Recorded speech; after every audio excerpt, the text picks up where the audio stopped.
Baie welkom by ons opstandingsdiens op Paas-Sondag 2020.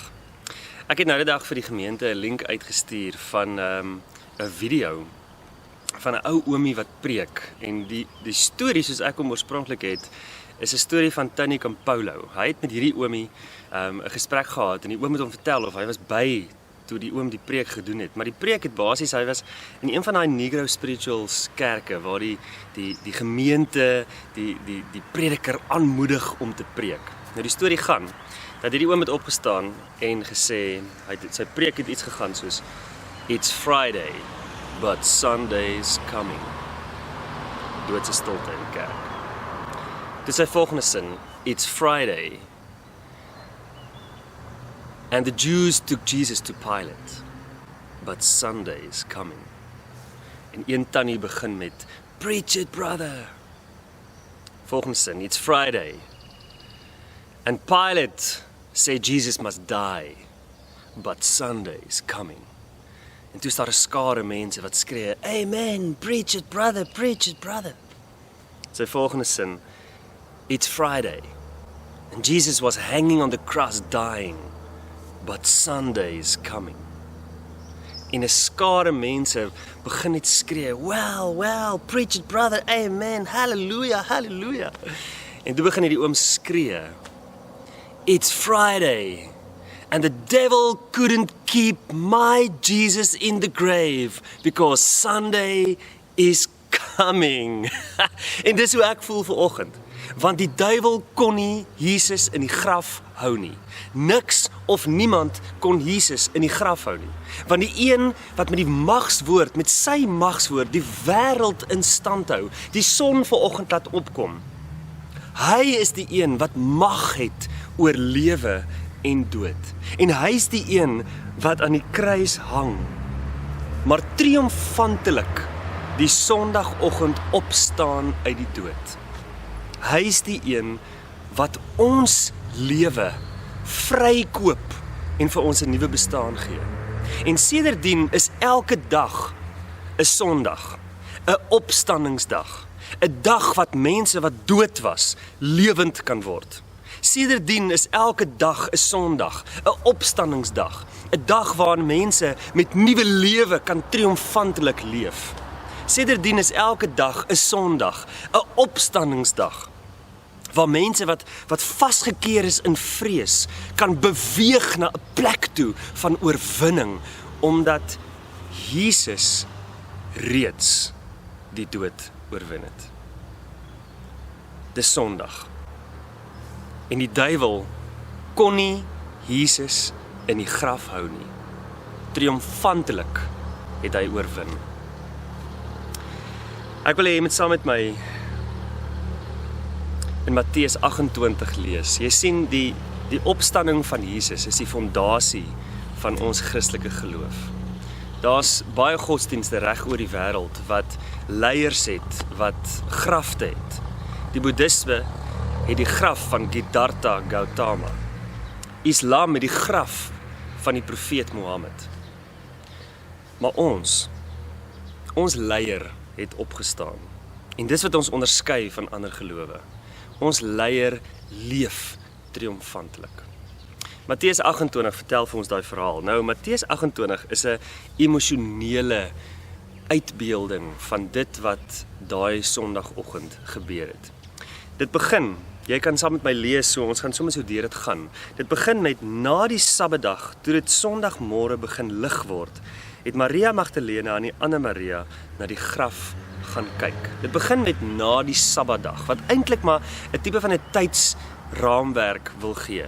Dit wil sê dat Jesus vir 3 dae in die graf was. Want na die Sabbatdag beteken dat die Sabbatdag het hulle geglo begin die Vrydagmiddag as die son sak en dit eindig die Saterdagmiddag as die son sak. So, en dan begin die Sondag, die dag na die Sabbatdag, begin dan met sonsak die Saterdag.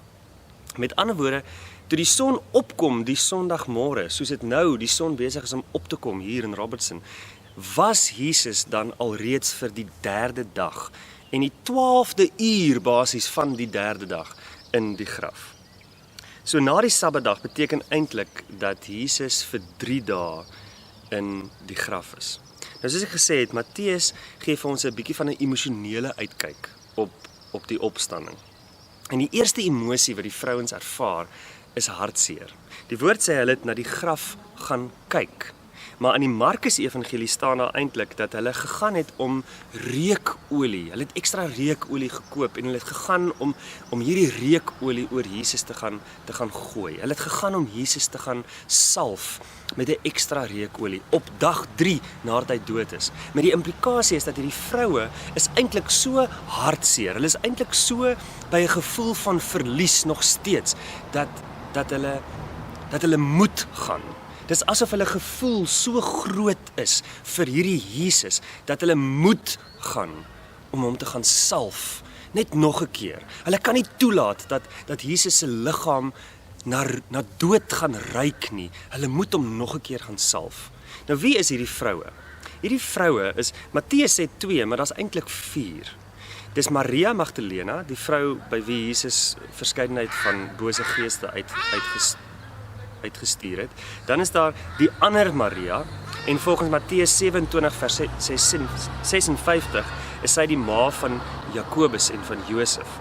En dan sit Lukas nog 'n vrou by, haar naam is Johanna, en sy is die ma of die vrou van een van Herodes se werkgewers.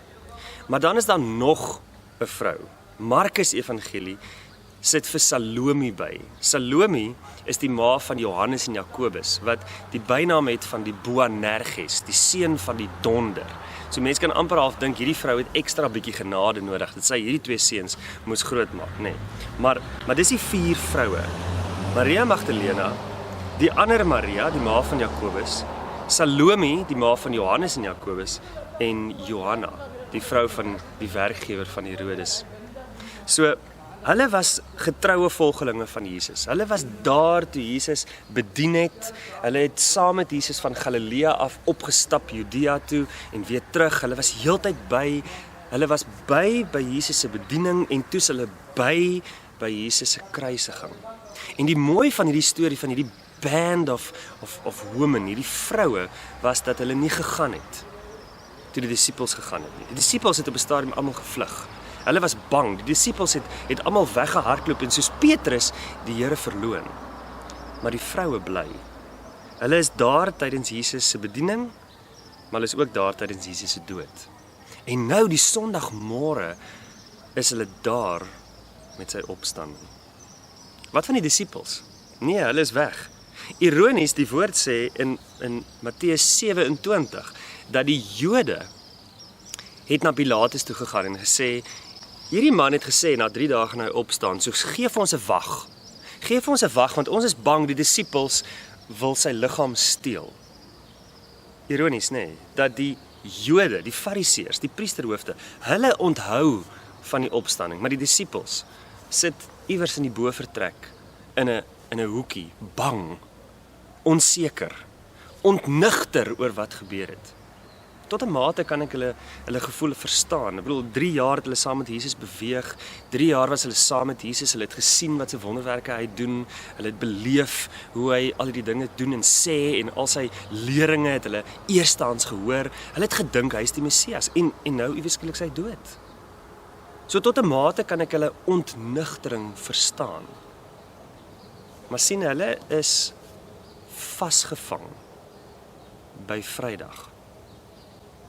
By die dood, by die vrees. Dis waar hulle is. Die vraag is, wat doen hierdie vroue die oggend in die tuin? Het hulle gekom vir die opstanding? Het hulle onthou dat Jesus gesê het op die 3de dag sal hy opstaan? Ongelukkig nie. Hulle kom met reukolie. Hulle kom om Jesus nog 'n keer te kom salf.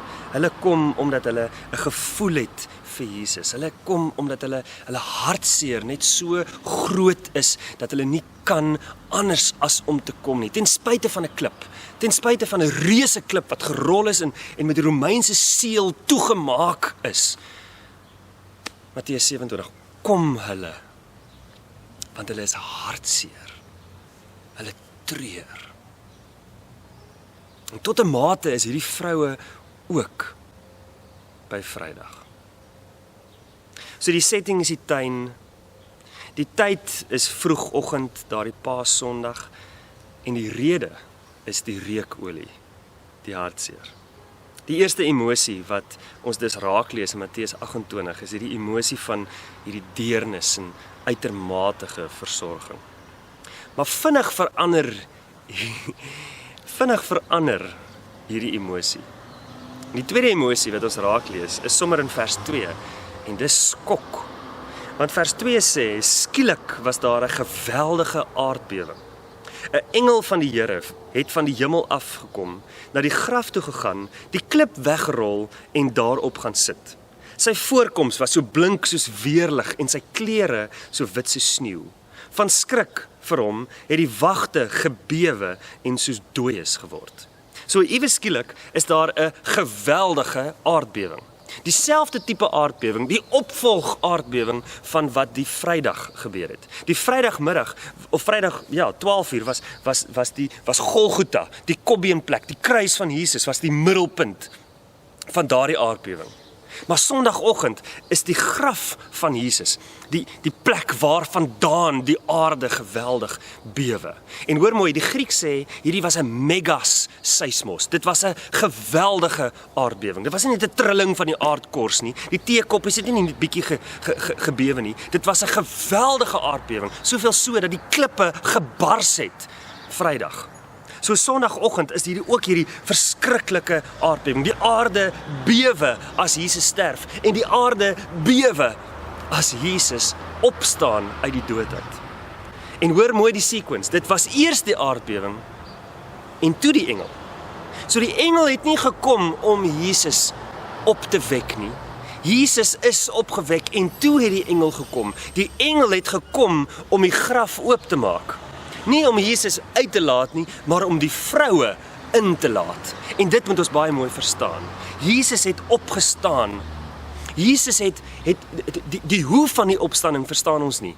Die hoe van die opstanding gee die Bybel nie vir ons inligting nie. Die dat van die opstanding is die belangrike. Dat Jesus opgestaan het. Die graf is oop, die klip is weg. Die vroue sien, die engel sê, hy's nie hier nie, want hy het opgestaan. Die Grieks vir hy het opgestaan beteken, dis in die aristos passief geskryf, wat beteken dit het in die verlede gebeur. Dit is 'n bepaalde gebeurtenis, dis 'n onbetwisbare feit. Dit kan nie betwis word nie. Dit het gebeur. Hy het opgestaan. Dis ongelooflik. Jesus was reeds uit die graf uit, toe die engel daar gekom het.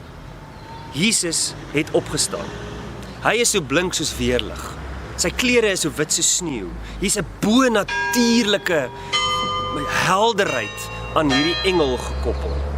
En dan sê hy vir die vroue, moenie bang wees nie. Julle soek vir Jesus, julle wil hom nog een keer oor hom treur. Julle wil eintlik nog 'n bietjie versorg. Maar hy het opgestaan. Vroegoggend het hy opgestaan. Jesus lewe. Hy's nie hier nie. Hy's nie meer in die graf nie. Hy lewe. En dan sê hy vir hulle, kom in, kom nader, kom kyk. En dan sien hierdie 4 vroue dat die doeke daar lê. Nie vinnig uitgetrek en in die hoek gegooi soos ons dikwels doen met ons klere nie.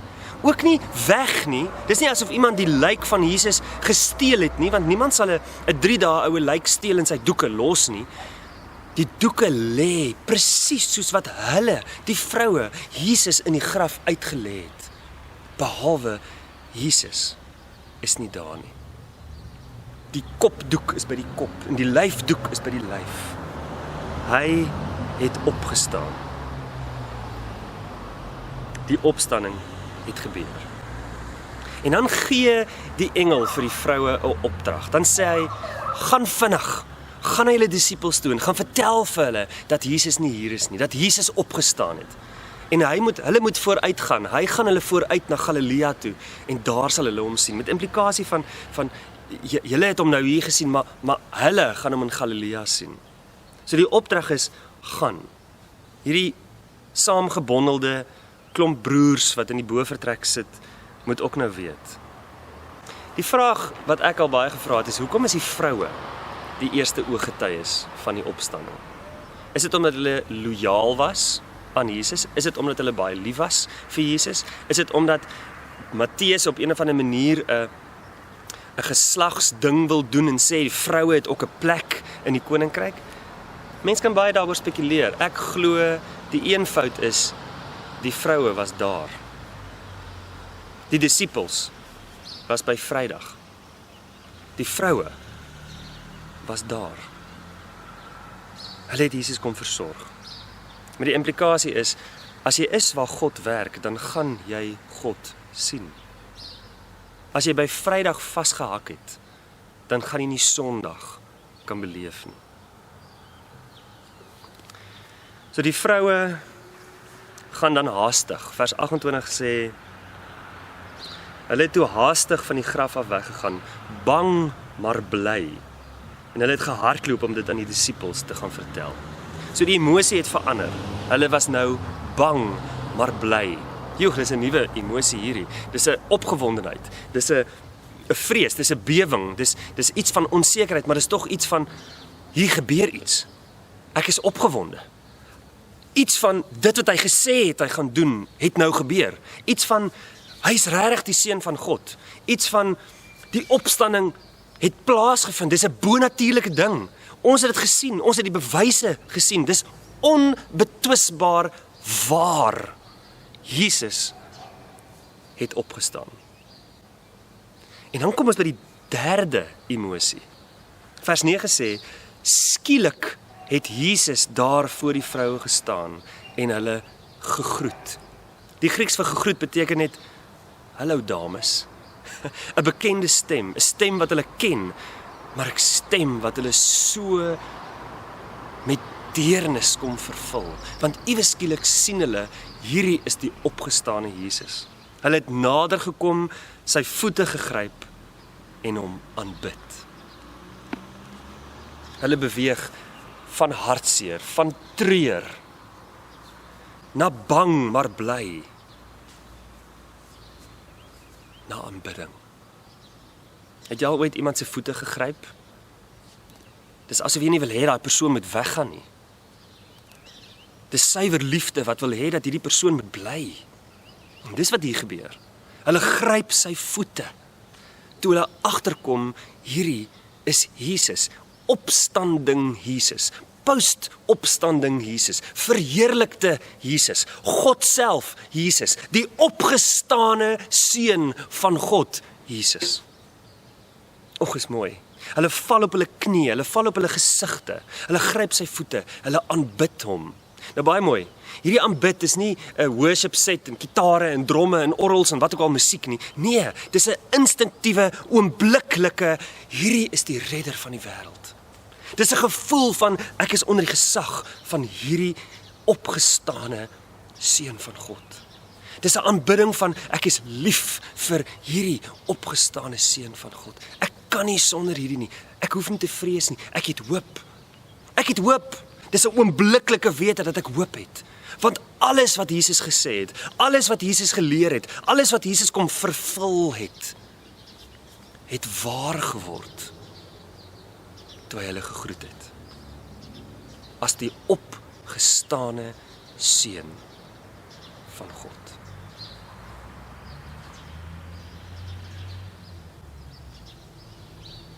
Jy sien die opstanding van Jesus kom bevestig 6 eenvoudige waarhede. Die eerste waarheid wat die opstanding bevestig is dat die Bybel waar is. Dat alles wat in die Ou Testament gestaan het, alles wat al die profesieë wat die profete en wat God deur die jare en deur die eeue deur die profete aan die volk en aan ons gegee het waar geword. Psalm 16 en ander Ou Testamentiese tekste het waar geword. Ons kan die Bybel glo. Later die Sondagmiddag stap daar 2 manne, Kleopas en sy pel. Hulle stap terug Emmaus toe. Hulle is soos die disippels, hulle is ontnigter. Hulle het nou gewonder, wat het nou hier gebeur? Hoekom is Jesus nou ieweskielik dood? Ons het 3 jaar saam met hom geleef, en wat nou? Ons het gedink hy is die Messias, en nou is hy nie. Nou hoe nou? Hy is nou dood. Hulle is by Vrydag. En hulle stap, en skielik Net soos met die vrou die oggend in die tuin, net soos later met die disippels in die bovertrek, skielik is Jesus tussen hulle. Skielik, dis post-opstanding Jesus, dis hoe hy rol. Skielik is hy tussen mense. En terwyl hulle stap, verduidelik Jesus vir hulle die skrifte. En toe hulle sit om te eet die aand, en Jesus vir hulle brood breek, toe val die skille van hulle oë af. Want toe besef hulle die waarheid van die woord. Toe besef hulle die woord is waar. Dis wat die opstanding kom bevestig, dat die waarheid van die woord word bekragtig deur die feit dat Jesus die dood oorwin het. Die tweede ding wat die opstanding kom bevestig is dat Jesus die seun van God is. Romeine 1 vers 4. Op grond van sy opstanding uit die dood is hy deur die Heilige Gees aangewys as die seun van God wat met mag bekleed is, Jesus Christus ons Here. Romeine 1 vers 4 kom sê dit, dat op grond van die opstanding, op grond daarvan dat hy die dood oorwin het, kan ons weet hy is die seun van God. Die derde ding wat die opstanding bevestig, is dat die verlossing voltooi is. Romeine 4 vers 25 sê, hy is vanweë ons oortredings oorgelewer en hy is opgewek sodat ons vrygespreek kan word. Sy opstanding het ons vryspraak kom bekragtig. As dit nie was vir sy opstanding nie, sou ons nog in die dood gewees het. Sou Jesus nog in die dood gewees het. Maar die feit dat Jesus triomfantlik die dood oorwin, die feit dat Jesus uit die dood uit opstaan, maak dat ek en jy vryspraak het. Maak dat wanneer ons by sy voete val en hom aanbid as die enigste lewende God, dat ons vrygespreek word van ons sonde. Dis wat die opstanding kom bekragtig. Die vierde ding wat die opstanding bevestig, is dat ons as die kerk onder die gesag van Jesus staan. Efesiërs 1 kom sê dit. Efesiërs 1 kom sê dat dieselfde kragtige werking van God se mag, wat Jesus triomfantelik uit die dood laat opwek het, is ook in ons aan die werk. En dat ons onder die hoofskap van Jesus staan. Hoe amazing is dit? Die vyfde ding wat die opstanding bevestig, is dat die hemel vir ons wag. Want dis die belofte wat God vir ons gegee het in Johannes 14. Hy het gesê, ek gaan na my Vader toe, en die huis van my Vader is daar baie woonplek, en ek gaan om die weg vir julle voor te berei. Ek is die weg, die waarheid en die lewe. En die opstanding kom bevestig dit, kom bemaak dit vir my en vir jou, sodat ons kan weet, dat in Jesus is daar vir ons 'n toekoms, 'n eskatologiese toekoms. Ons weet, ons gaan hemel toe in Jesus. Ons het hoop. Want die sesde ding wat die opstanding kom bekragtig, is dat die oordeel op pad is. Want die regter leef nou. Die een wat die oordeel gaan vel tussen die skape en die bokke. Ons kan saam met hom 'n ewigheid ingaan, want hy leef. En daarom in Paasfees 2020, seker een van die traumatiesste Paasfeeste in die geskiedenis van ons wêreld, waar die pandemie van hierdie coronavirus ons hele wêreld op ons knieë het, in ons huise het, is my vraag aan jou vanoggend, is jy by Vrydag of is jy by Sondag? Want as jy by Vrydag is, dan sit jy soos die disippels in die bovertrek, in vrees. In vrees of wat jy alles kan verloor, in vrees dat iemand jou kan arresteer, dat jy nie 'n toekoms kan hê nie, in vrees dat wat gaan van jou word. Terwyl die vroue in die tuin die Sondag ervaar, die opstanding van Jesus ervaar, die krag van Jesus ervaar, die hoop van Jesus ervaar, die wete dat al is hierdie wêreld in 'n ongelooflike moeilike plek, al is hierdie wêreld in 'n aaklige situasie, is God vir ons die toekoms, die hoop. Is God vir ons die enigste antwoord. Omdat Jesus opgestaan het en hoop bewerk het. Ek nooi jou uit. Kom saam met my na die graf toe. Kom saam met my in die tuin. Kom uit Vrydag uit. Beleef die wonder en die werk van die opstanding. Sondag. O Vader, ons eer U dat U die kragtige werking van U mag in Jesus in daai graf laat plaasvind het. Dat toe die engel kom en hy rol die klip weg, toe is U alreeds uit die dood uit. Ons eer U daarvoor, Jesus, dat U in hierdie tyd van ons geskiedenis ons vanoggend weer eens kom herinner aan die feit dat U die mag het om die dood te oorwin. Dat U die mag het, dat U die naam bo alle name is, dat U die koning van alle koning is, die heerser bo alle heersers. En dat in U daar mag en krag en heerlikheid is om te triomfeer oor enige vorm van dood. Dat U triomfeer oor ons vrese, dat U triomfeer oor ons hooploosheid, dat U triomfeer bo ons as mense en alle sisteme wat ons het. Dat U God is, dat U God almagtig is en dat U so groot en so almagtig is, dat U 'n ewigheid vir ons bewerk op grond en deur die opstanding van Jesus. En daarom is my gebed, Here, dat ons wat na hierdie uitsending kyk, dat ons land en ons wêreld uit Vrydag sal beweeg en in Sondag sal inbeweeg. Uit die vrees van die pandemie na die oorwinning wat Jesus vir ons gee, na die hoop wat Jesus vir ons gee. Here, ek kom vra dit op my knieë, terwyl my hande U voete aangryp. Terwyl ons U aanbid as God en as koning, kom vra ons, Here, kom red ons mense. Gee vir ons uitkoms. Ons kies om te kyk na U. Ons kies om ons fokus op U te sit. Ons eer U as ons God en ons koning. Here, dankie vir Vrydag. Dankie dat U geskree het, dit is volbring. Maar Vader, ons tree in Sondag. En ons eer U vir die hoop en die oorwinning wat U vir ons gee. In die naam van Jesus, die opgestane Seun van God, kom bid ons dit. Amen. Ek wil jou vanoggend seën. Hier uit die tuin uit, waar die graf leeg is en die genade groot is. En met die klok wat saam met my die seën kom uitspreek, kom sê ek, ontvang die guns van God, die Vader. Ontvang die liefde van sy Seun, Jesus Christus.